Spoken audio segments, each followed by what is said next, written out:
Ndabashuhuje mu izina rya Yesu, Imana ibaha umugisha. Ntabwo twari duherukanye. Muri uyu mugoroba nifuje kubataramira mu ndirimbo nziza, indirimbo 9 natoranyije zo muri iki gitabo. Nifuje rero kuzajya n'ubundi dutaramana. Indirimbo ni nziza, indirimbo ziranezeza, indirimbo uziririmbye igihe cyose nubwo waba ubabaye agahinda karashira ukongera ukishima. Indirimbo iyo uziririmbye ugiye kuryama usinzira neza. Mbega indirimbo ni kimwe Imana yahaye abantu ko impano kugira ngo babashe kunezeza abandi. Zino ndirimbo zo guhimbaza Imana zo ni agahebuzo. Indirimbo 9 rero narazibatoranyirije, ubutaha tuzatoranya n'izindi, hanyuma duhujye duhora duhimbaza Imana. Ndakuraritse wowe kugira ngo uze turirimbane. Tugiye guhera ku ndirimbo ya mbere ivuga ngo wicogora muri iki gihe. Wicogora muri iki gihe ni indirimbo ya 91. Ndifuza ko wafata igitabo hanyuma tukarimbana izi ndirimbo tugendeye ku njyana nziza twatoranyirijwe kugira ngo tuziririmbemo.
Ashimwe. Tugiye gukurikizaho indirimbo ni indirimbo nayo nziza ya 89 iratubwira ngo igihe cyiza cyo gusenga. ndakuraritse. Iyi ndirimbo nayo iranejeje, indirimbo ya 89 ni nziza cyane, nifuza ko nayo wino tuyiririmbane. Ni indirimbo dukunze kwifashisha cyane iyo turi mu materaniro. Ndumva rero iyo gusenga ndifuza ko waza tukayifatanya nayo. Ni indirimbo nziza cyane.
Amen.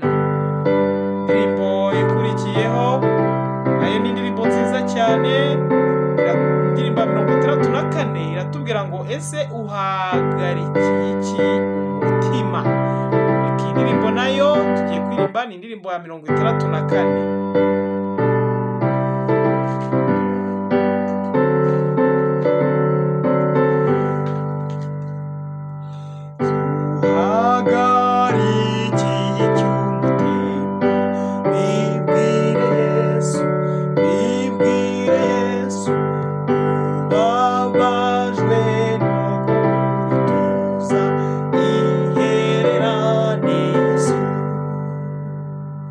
Vivere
haleluya.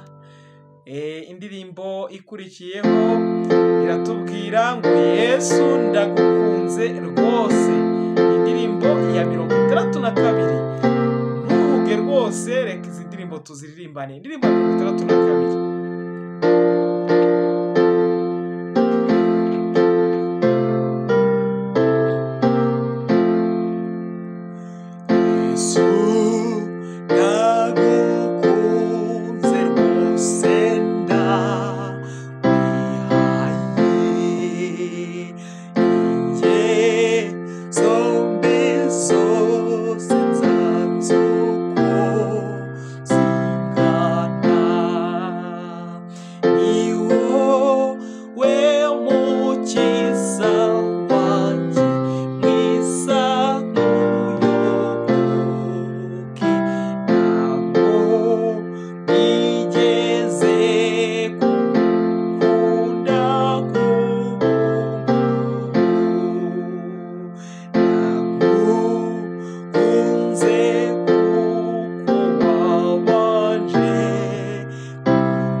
Mbega indirimbo nziza. Iyi ndirimbo irashimishije, reka twongere tuyisubiremo.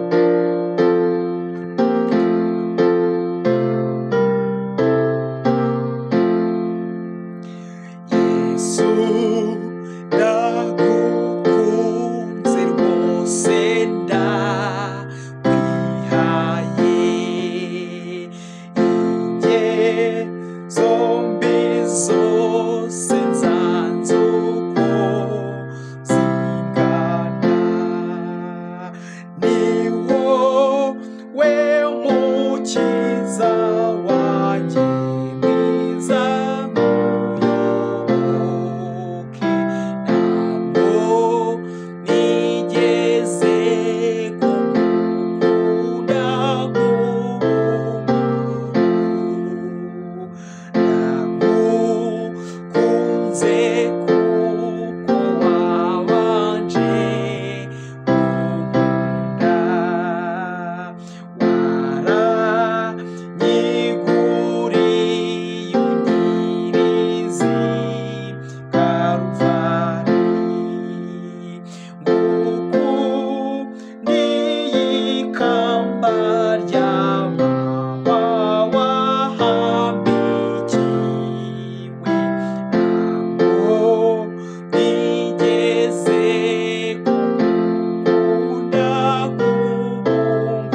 indirimbo tugiye gukurikizaho ni indirimbo nziza cyane, iraturirwa Yesu umukunzi wanjye. Ni indirimbo ya 59 nayo ndakurarikiye kugira ngo uyumve. Ni indirimbo ya 59.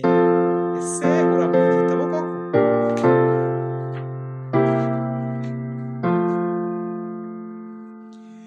Yesu umukunzi wanjye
Iyi ndirimbo nyituye abarwayi bose, abarembye bari mu bitaro kwa muganga, tubonye ko Yesu akiza.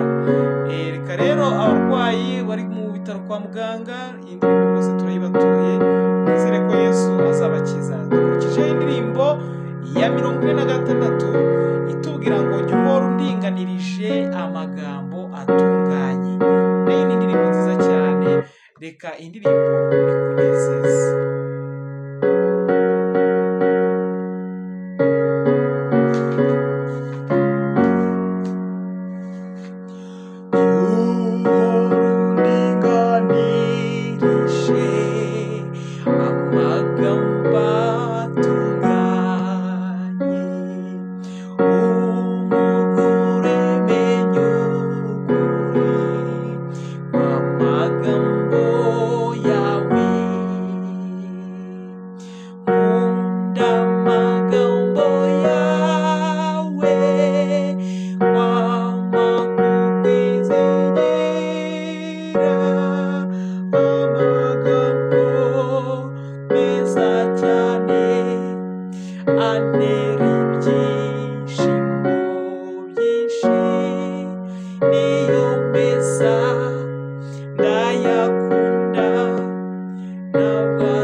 Indirimbo ikurikiyeho ni indirimbo nayo ya 39 iravuga ngo meze njye niringira. Haleluya, indirimbo nziza cyane nayo tuyumve.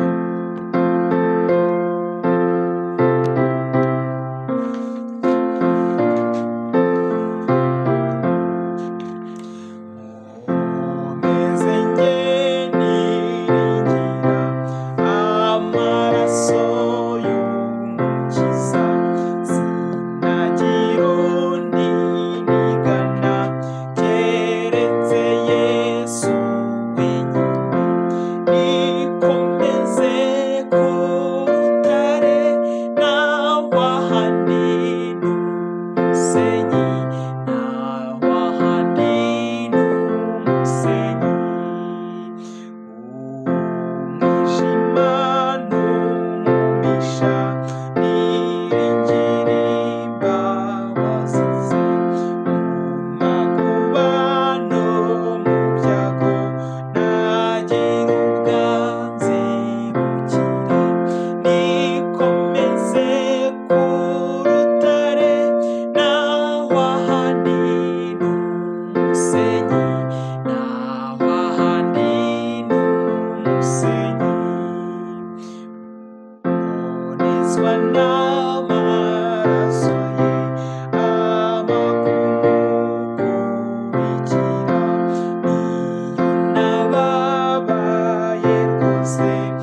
dukomeze ku rutare.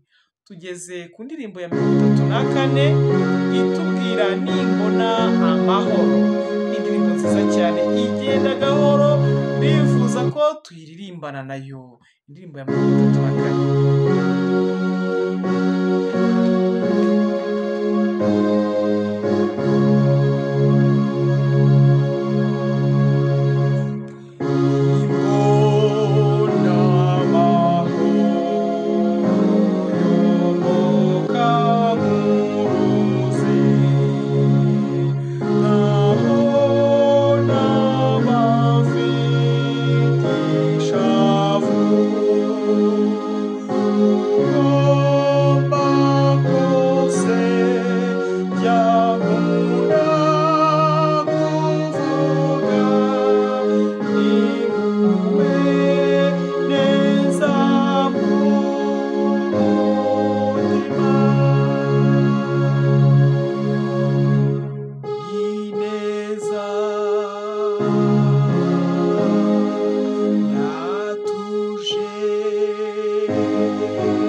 ntabwo ni neza ubyibuka koko ndatuje.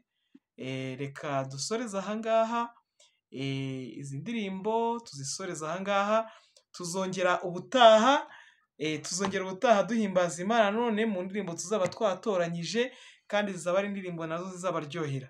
Imana ibaha umugisha rero, reka turekere aha ngaha, ahasigaye naho ubutaha.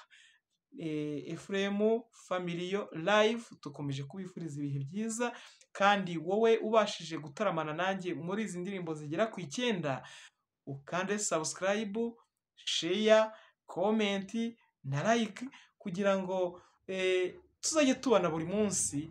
Kora subscribe nshuti yanjye nkunda, maze tujye tubana buri munsi kuri iyi channel duhimbaza Imana muri izi ndirimbo zatoranyijwe ziri mu gitabo cy'Abadivantisiti y'umunsi wa karindwi. Reka dusoze dusenga. Uwiteka Mana ugira neza, reka tugushimire uyu mwanya uduhaye wo kugira ngo tubashe kuguhimbaza. Nyagasani wabanye natwe, ntabwo wadutereranye muri izi ndirimbo tubashije kuziririmba.